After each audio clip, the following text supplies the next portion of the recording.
Hey there, it's Josh from Jestic's culinary team. Today we're going to be looking at the Moduline holding cabinets. We're just going to disassemble it ready for cleaning. So nice and easy way to start. Let's make sure the oven's off, the holding cabinet's off, nice and cold.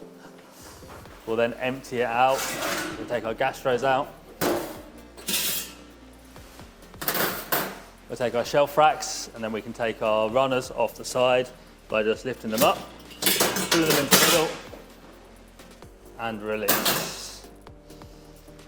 The same with the condensation pan at the bottom. We can take the little sieve off the top and make sure we're giving that a good wipe out.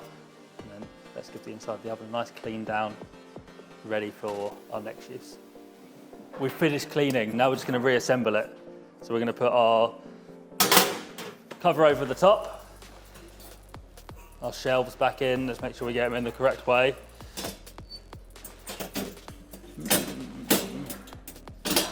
you go. Then we can load our gastros back in,